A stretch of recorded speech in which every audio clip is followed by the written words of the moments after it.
অসম বিজেপিৰ জাৰজহতা সন্তান সত্যৰঞ্জন বৰাই আজি বঙাইগাঁৱলৈ আহি যথেষ্ট বিতৰ্কিত কিছুমান তেওঁ মন্তব্য দিয়া আমি দেখিবলৈ পাইছোঁ যে চীনত মুছলমানক অত্যাচাৰ কৰা হয়, গতিকে ভাৰতত মুছলমানক অত্যাচাৰ কৰিবলগীয়া এনেকুৱা ধৰণৰ কিছুমান বিতৰ্কিত আমি মন্তব্য কৰা দেখিবলৈ পাইছোঁ। গতিকে এই ভণ্ড সন্যাসীজন ভণ্ড যিজন হিন্দু, আচলতে হিন্দুত্বৰ নামত এজন কলংক। গতিকে এই মানুহজনক অলতিপলমে আমাৰ হিন্দু সমাজে, সমগ্ৰ অসমীয়া সমাজে ইয়াক আপোনাৰ বহিষ্কাৰ কৰিব লাগে, সমগ্ৰ অসমীয়া সমাজে ইয়াক আপোনাৰ বয়কট কৰিব লাগে। প্ৰকৃতাৰ্থত যদি সত্যৰঞ্জন বৰা হিন্দু হয় তেনেহ'লে তেওঁ হিন্দুৰ কাৰণে মাত নামাতে কিয়?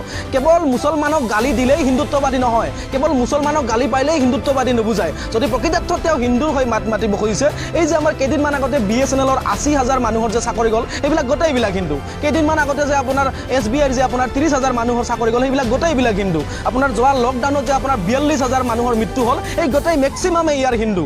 আপোনাৰ এই লকডাউনত যে আপোনাৰ হাজাৰ হাজাৰ মানুহৰ কোটি আমাৰ দেশৰ যে আপোনাৰ প্ৰায় 2,10,000 মানুহৰ চাকৰি গ'ল, তাৰে 80% হিন্দু। তেওঁলোকৰ কাৰণে তেওঁ কিয় মাত মতা নাই? কেইদিনমান আগতে এটা SR ইণ্টাৰভিউ হৈ গ'ল। এই SR ইণ্টাৰভিউটোত অসমৰ হাজাৰ হাজাৰ লাখ লাখ নিবনুৱা যুৱক যুৱতীয়ে ইণ্টাৰভিউ দিছিলে, কিন্তু বিজেপি চৰকাৰখনৰ কিছুমান নেতা পালি নেতাই পইচা খাই পেলাই ব্যাপক কেলেংকাৰী কৰি পেলাই তেওঁলোকে এতিয়া বিদেশত পলাই আছে। এই যে ইণ্টাৰভিউ দিয়া ল'ৰাবিলাক, এই যে নিবনুৱা ল'ৰাবিলাক, এইবিলাকৰ 80% হিন্দু। এওঁলোকৰ কাৰণে কিয় আজিলৈকে সত্যৰঞ্জন বৰাই মাত মতা নাই? কেৱল মুছলমানক গাড়ী পাৰিলেই হিন্দুত্ব নুবুজায়, কেৱল এটা ৰঙা ফট লৈ গেৰুৱা বস্ত্ৰ এখন গাত লৈ ফুৰিলেই হিন্দুত্ব হোৱা নুবুজায়। যদি তেওঁ প্ৰকৃতাৰ্থত হিন্দু নেতা হয়, তেওঁ হিন্দুসকলৰ হৈ মাত মাতক। তেওঁক আজিলৈকে আমি হিন্দুসকলৰ হৈ মাত মতা দেখা নাই। গতিকে এনেকুৱা ধৰণৰ ফটুৱা যিবিলাক নেতা ভণ্ড সন্যাসী, এইবিলাকক ৰাইজে বয়কট কৰিব লাগে আৰু য'তে যায় আচলতে ৰাইজে এওঁলোকক পহু খেদা দিব লাগে। ধন্যবাদ।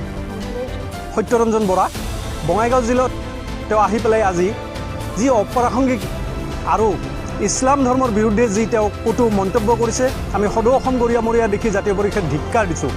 আমি কিছুমাহ ধৰি দেখি আহিছোঁ যে এইজন ব্যক্তিয়ে সঘনাই এটা ধৰ্মক টাৰ্গেট কৰি এটা ধৰ্মৰ ওপৰত তেওঁ যেনেকৈ কোৰাণৰ কথা কয়, হাদিছৰ কথা কয়, বিভিন্ন সময়ত ছৈয়দ আব্দুল মালিকক তেওঁ জেহাদী বুলি ঘোষণা কৰে, ছাৰ ছাদুল্লাক তেওঁ দালাল বুলি কয়, এনেকুৱা মন্তব্য কৰি অসমত শংকৰ মাধৱ আজানৰ দেশত তেওঁ এটা সাম্প্ৰদায়িক সংঘৰ্ষ লগোৱাৰ যি সৃষ্টি কৰি আহিছে, তাক আমি তীব্ৰ ভাষাৰে গৰিহণা দিছোঁ।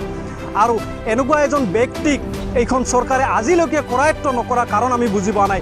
তেওঁ এইখন চৰকাৰৰ দিনতে বিভিন্ন সভা সমিতিৰ অনুমতি কেনেকৈ পায়, এই কথাটোৱে আমাৰ আচৰিত লাগে। কাৰণ এজন ব্যক্তিয়ে যদি অসমত সংঘাত লগোৱাৰ কাৰণে ইমান বৰ বেয়া ভাষা প্ৰয়োগ কৰি আহিছে, তাৰ বিপৰীতে এইখন চৰকাৰে কিন্তু কোনো ব্যৱস্থা লোৱা আমাৰ পৰিলক্ষিত হোৱা নাই। গতিকে আমি চৰকাৰখনক আহ্বান জনাইছোঁ যে আজিৰ তাৰিখতে বঙাইগাঁও জিলাত থিয় হৈ যেনেদৰে মুছলমানক প্ৰত্যক্ষ বেয়াকৈ গালি পাৰি তেওঁ বিভিন্ন ধৰ্মৰ মাজত আমাৰ মাজত যি মিলাপ্ৰীতি, সেই মিলাপ্ৰীতিত যি আঘাত আনিছে, এই ক্ষেত্ৰত চৰকাৰখনে অনতিপলমে যাতে উচিত ব্যৱস্থা গ্ৰহণ কৰে তাৰ প্ৰতি আমি আহ্বান জনাইছোঁ।